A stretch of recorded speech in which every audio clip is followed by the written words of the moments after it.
and welcome back to the Global Marketing Day.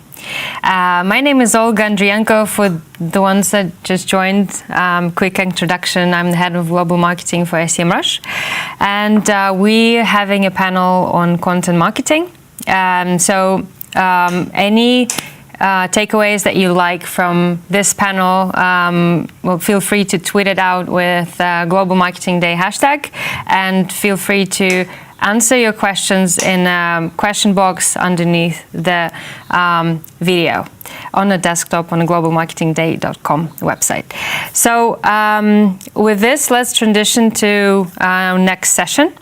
So we're joined by Gus Martin Dupre.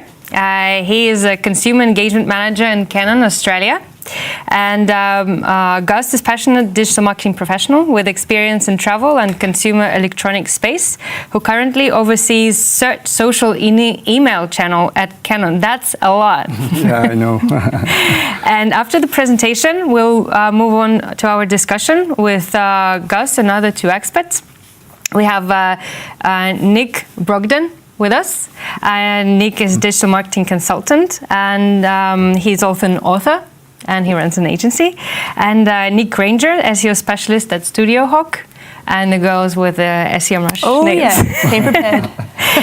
So Gus will be sharing a presentation about content marketing and insider's view. And with that, the floor is all yours.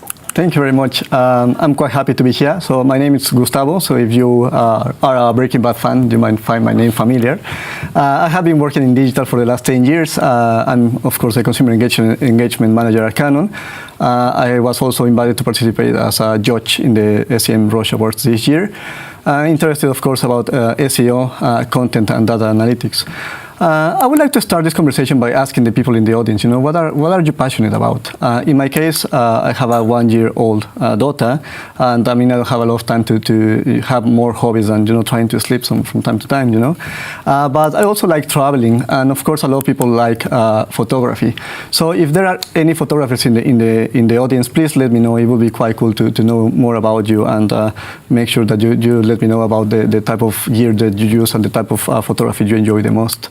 Now, of course, Canon is a well-known brand, and it's trusted in across the world because of the things that people create with our products. It's not only the quality, but also the outcome of the products themselves. And you could see here amazing images from Jay Collier. This image is in Madagascar, I believe. We are quite lucky in that sense. And our focus to content, and yeah, pun intended in here, but we try to base it in 3 main pillars, which are inspire, enable, and celebrate. And we do it through a content destination across different channels, and we try to keep people where they like to be, so we don't force them to go to a particular single destination.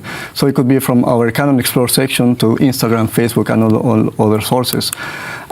So I would invite you to go to the Canon Explore section at some point after this presentation or in your own time. Now, how do we inspire people? Well, for us it's relatively simple because we are surrounded by amazing photographers, and if you have the chance, look for Tales by Light. It's an Australian television series that follows the steps of several photographers around the world, or have a look at our Instagram stories. Now, in terms of enabling, what we mean with enable is more about helping people to improve their photography or their videography. And we do it through different channels, even from social, but also from YouTube or the website itself. And celebrating, it's quite important for us to showcase or highlight the amazing things that people do with our products. For example, Josh Smith, who is an Australian photographer, and he took over our homepage for some time, and he sent us a really nice email, showing all the excitement and joy to be there. I would love to be featured in the homepage, but my photos are really bad compared to his. Now, instead of showing all the things that we do, I think it would be important for me to share the key learnings that we have acquired throughout this time.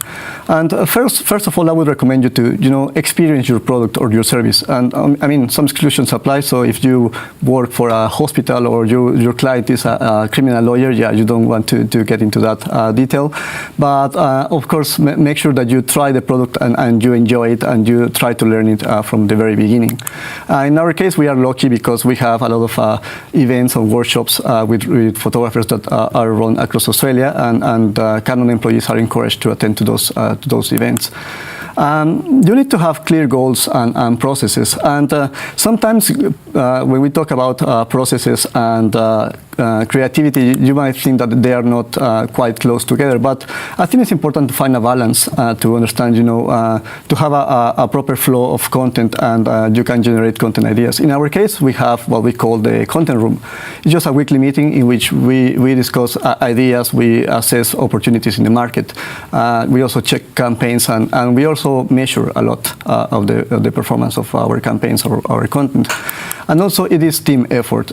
It's not, SEO or content marketing or product or branding. It's a coordinated effort. At the end, the audience just wants to get answers and to get inspired. They don't care about which department did or make that content.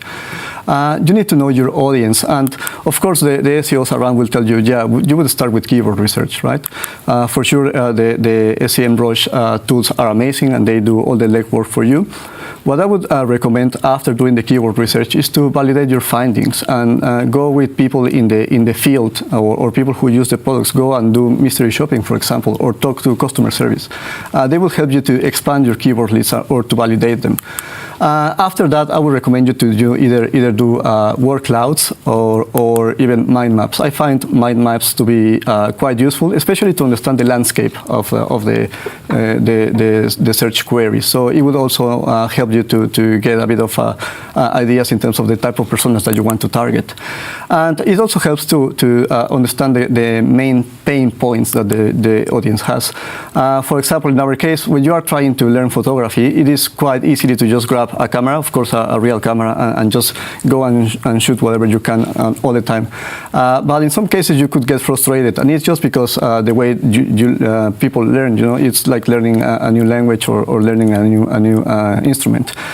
So we created some nice short videos, and I would invite you to go and search for Canon Blink, and maybe when you receive this presentation, you could play it from the presentation directly. And then you need to go deeper. So it's not enough just to understand the main or the target keywords that you want to rank for, but also you could understand the personas that could come from those type of queries. In our case, for example, sports photography. So this is a topic that I'm quite passionate about, right? Who wouldn't dream to be a sports photographer and go in the sidelines and for free and enjoy and get paid for that, right? But not all the people want to do that. So some people just want quick tips. So you need to target those type of people with your content. Also, you could get a bit more technical, get into a bit more detail. For example, back bottom focus, which is a bit of a more advanced technique in sports photography. So this is a type of query that you wouldn't find quite easily just by doing the normal keyword research. You need to go deeper and talk to people in the field. And the other type of content that we have found to be quite interesting or engaging with our community is the inspiring content. So as I mentioned before, who wouldn't dream to become a sport photographer and to be in the sidelines all the time? So in this case, we managed to go with a very popular or very talented sports photographer and go with him in the sidelines and understand what it takes to be in the sidelines. Now, content production. Look, I mean, what I would recommend in this case is to define the main key questions that you need to answer with the brief. It could be as detailed as possible, but as long as the content production team know what are the key questions you need to answer, you are fine. And for me, who I'm not a very creative person, I would say just let the creative team be creative. So this is a photo of behind the scenes of a video that was created some time ago. Now, of course, creating content could be a very lengthy process or could be expensive. And sometimes it's not scalable. So do not underestimate the power of user-generated content. In our case, we have a lot of challenges that we do in Facebook, for example, and we let people in the community to do to set those challenges. And then a lot of people are quite engaged with our posts, and they share a lot of images as well. So that's quite important. And then you could use that content to create more content in your website, and people are quite happy to share their ideas and topics. Think about relevancy and timing. So sometimes you need to be flexible. You could plan for forever, but sometimes there are events that you need to take advantage on. So in this case, the supermoon, who was a natural phenomenon that occurred last year. So at that time, we needed to be flexible and create content quite quickly, and also organize events to make sure that people were able to capture that phenomenon. And after that event, we also shared a lot of content and videos about this. It was a tricky day because it was actually quite cloudy in Sydney and in other locations, so we didn't manage to get as much images as we wanted to, but it was still pretty good. And for SEO, we got very good links as well, which is always important. Technical SEO and content do get along, and especially now with all the updates and the rise of voice search and so on. So I mean, just an example, structure markup. A lot of people have already mentioned this in the previous sessions, and I mean, we also try to optimize for that, right? So in our case, for our events, we implement event markup, and the idea is, of course, to increase your click-through rates or your conversion rates. We have noticed that in some cases there's a lot of improvement there. Also, I would recommend you to have a look at this content from Fernando Angulo from SEO Roche. It's quite useful. And I mean, this is just an example. It wouldn't apply for you, but in some cases it would. Now, it's okay to make mistakes. And I mean, you could see 4 or 4 pages all the time, or typos in your content and so on. It's part of the process. And you have to measure what's important. Say no to vanity metrics. What I mean with vanity metrics is something that you don't have any context to it, reach, impressions, even average position, and don't forget about UTMs. If you are using Google Analytics, it's quite important to track your campaigns with that. Data Studio is a great tool for that, and you could use calculated fields and customize your content. Make sure that you test all the time, so A/B testing, personalization, experiments, and of course you have to ensure that your results are statistically significant. And finally, you need to trust the process. It's not easy, it takes time, but it pays off at the end. So this is how it looks for Canon at the moment. Of course, I cannot share a bit more information in terms of metrics and so on, but it's working quite well for us, so we are quite happy in that sense. Thank you very much. I hope you have enjoyed this presentation, and make sure that you ask any questions. I'm happy to answer. Thank you so much, Gus, for the presentation. We already have, first of all, you asked about the passions. So I have them for you. So that's content from Steffi. Donna says, my daughter in writing. And Krista Lauren, I hope I got the name right, passion about content and marketing in general. It's her 4th hour. Thank you so much for joining and being with us for so long. And then a huge phone photography fan here. So yeah, so that's some of the replies. Perfect. And then there's a first question that's to you. So there was a question from Tara. Mind mapping was awesome. How would you recommend a similar strategy for real estate search queries? It's the same thing. So you go and start looking. First of all, I actually recommend to go to Google as if you were a user. You'll get a lot of information in there, even the snippets that you get of people also ask. So that helps a lot. Then you go to tools like SEMrush and so on, export all those keyword lists, and then create either the mind maps manually. You need to spend a lot of time in there, but it's time that it is a good investment to understand the search queries and so on. You need to I mean, for real estate, I think you have to have the list of locations that you want to target, and then do all the combinations in Excel or any other tools, and then take it from there. Okay, thank you so much, Gus. So we move on to more questions. Nick, well, so there's Nick with CK, and there's Nick with so I will point probably. So Nick, to what level of detail should we draft our personas when we create content? What would you suggest? Well, I use Google Analytics to get a sense of our audience at scale. So that really helps the content team to be able to see a real person behind the kind of content that they're wanting to write for, because what Canon obviously does very well is engage a lot with their community, and they're writing for the community that is very, very much invested in Canon products. So as far as like customer personas, like again, like go back to your sales team and like, you know, say like, hey, we've noticed in our analytics that we've got a majority of women who work at our site, and they're around about this age group of like 24 to 35. Is that your experience? And then like sort of map out more of like a story around this person, like where are they from, like what are their interests, like what are the things that they're concerned about, and also what does the business solve for them personally, and think about that when you're writing content all the way down to the line. So that's how I would look at customer persona. All right. Nick, a question to you from Anna. So one thing is writing content, and the other is actually sharing that. So what is your advice on pushing the content out? So what's the best way? Yeah, that's a really good question. So it comes down to obviously writing the content, making sure it's structured correctly, and first of all, you've got promotion, but prior to that, you've got to make sure you do your ideation correctly. So as when you're creating a piece of content, you first want to have a reason why that piece of content exists. So you need to use, again, SEMrush. You guys have obviously come up a lot. But you need to use SEMrush to do the research to find long-tail search queries that have volume on a regular basis, which you call evergreen content. Then theoretically, if your content is created correctly, then you have a chance to rank for that, which will drive regular traffic to it. So that's the SEO play, but obviously everyone wants immediate results, so that's not an immediate answer. If you're a big site, then you can do it via creating it as media or as news and get into the news section straight away. Alternately, a good way is to actually include people, use a little bit of UGC content into your article when you create it. And that way, if you choose the right people to involve in your content, then when the content comes out, you can send out to those people and say, hey, we've published this article, you might want to share it, and then they'll send it out to their networks. So you can take advantage of other people's networks that way.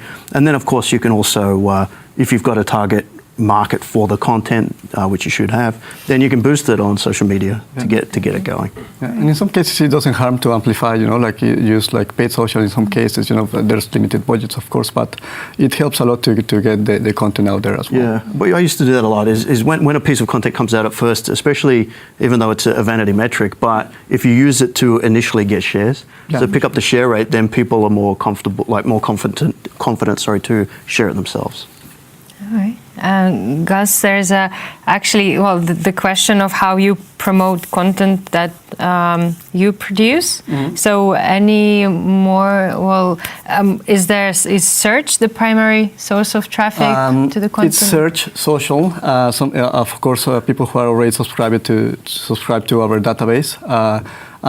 We get a lot of traffic from search, fortunately. And also, if you have content in YouTube, for example, YouTube SEO is a thing, and I mean, it follows. You could still follow the basics, but there are some nuances in there, and we use that as well to amplify and to get more reach and more traffic to our website. But it all depends on the industry that you are in. If it's a B2B, it's actually sometimes even just speaking to people and talking about it and so on. But that's the way we do it. All right. Nick, you mentioned Google Analytics. There is a question about the tracking and a bit about GDPR. I don't know if you can take that. But so Sauraya is asking, when we're tracking user activities, let's say we're using sessions recorded to analyze user activities on website. So is it mandatory in all countries to set up cookies policies, or it's only in the EU? As far as I'm aware, GDPR applies mainly to the EU, so that requires just to have an opt-in little pop-up. So I know that definitely for EU sites, that's pretty mandatory. Okay.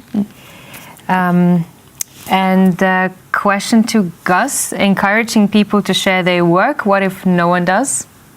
Well, yeah, but that's the tricky part, right? I mean, for us, we are lucky in the sense that people want to share their stories and their experiences, and that's why we try to amplify that and highlight them, because it's a lot of work to actually get it done properly.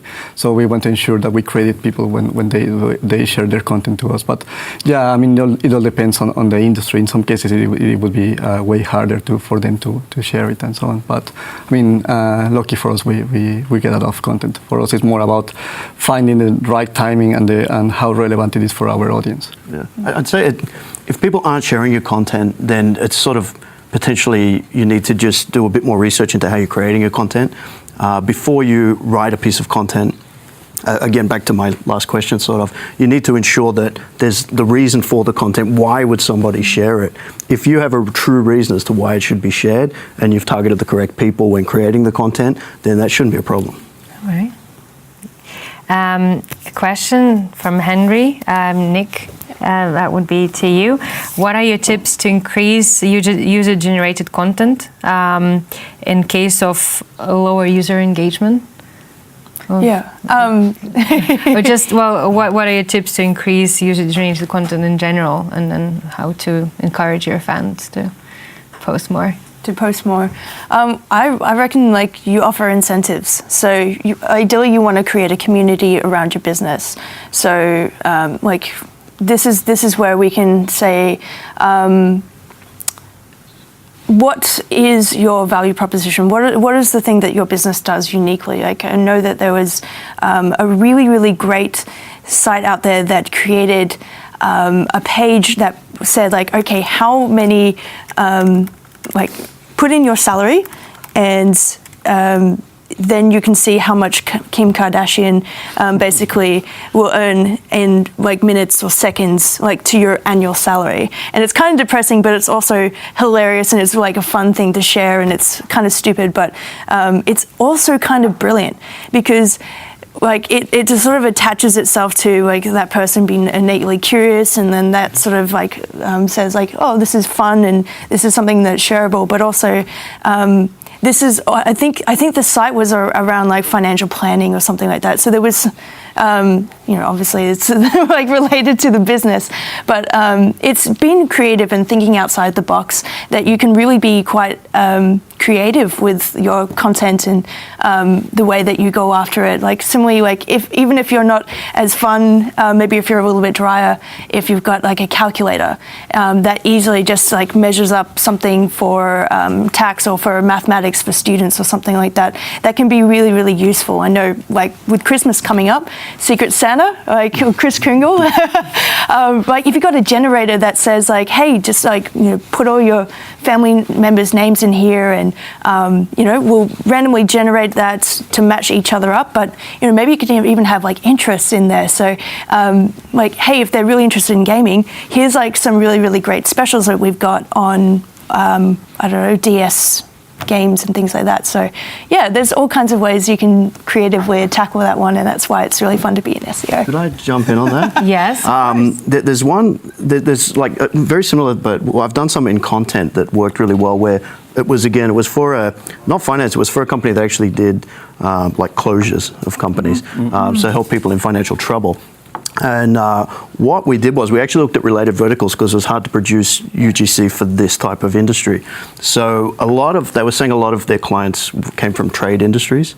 So we created a piece of content from UGC via outreach to major trade invoicing applications. And then that's cool. Yeah, created a piece saying top trade-related invoicing app. Ended up ranking really well for top invoicing apps. And that piece, then we got a lot of shareability from it. Yeah. But in addition to that, the traffic that came in, we could then tag that traffic with our pixels and then remarket to it. And it actually drove a lot of traffic. So we used the related vertical with UGC to then actually get conversions. And that's how you do it. That's brilliant. Now it's this panel brainstorming session, because there is a question from Ankur. Can you suggest some related to UGC, user-generated content for online laundry and dry cleaning? So here's your brainstorming time. Yeah, well, that would be, a good way you could do that for laundry would be, obviously laundry is focused on clothes. So if you were to then, say, pick some people that were designers, and you choose, initially you just do some research and pick a couple of famous, say, let's just keep it in Australia, a couple of famous Australian designers and include them in a list of top fabrics or designs or whatever it was.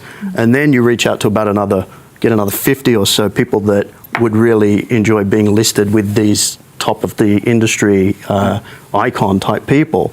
And then so when you reach out to them, you can actually say, hey, these people are already in it. We'd like you to be part of it. They'll be flattered, say, yep, sure. And then they'll send you what you need. You can create that piece of content. You'll get a huge amount of shares, and it still relates into the clothing industry. So theoretically, everyone has clothes, so everybody's your target audience. Yeah. Or Does that make maybe you can Yeah, you can encourage maybe people to. There are a lot of scenes in the laundry from movies. Maybe they can actually copy that and then take photos if that's like an offline laundromat. If it was promoting Canon as well, Yeah. a really cool one of that where you could film it going around. There's a lot of discussion about photography, and you encourage people even to discuss some selfie poses. That's what my team. That's good to hear. I interrupt you. Wanted to jump into the brainstorming? No, I think it was already covered. I think, I just remember, the times when I was a student and I didn't know how to actually use the machines properly, Like sometimes you get used to you live with your parents and your family and so on, and then you just become independent. It's like, how do I use these things, So even, basic how-tos and so would actually help and get links. So I think that would be my... Okay. Alternatively, you could also do outreach to people that create different fabric products, like fabric softeners, and then get people to vote on which one they like most, and then it would get a lot of social shareability. That's interesting. Question from Cecilia. She's also on her 4th hour, which is amazing. So it's a generic question, not related to necessarily content. Does geo-marketing still also is a trend and will be a trend in 2020? Nick, would you? Sorry, geo-marketing, like local, I would say. Well, like geo-marketing, probably she means. Is anyone? If I get it correctly, is it about traditional marketing, like offline? Or? No, I think it's geographically. Geo. For sure, definitely. Yeah, definitely.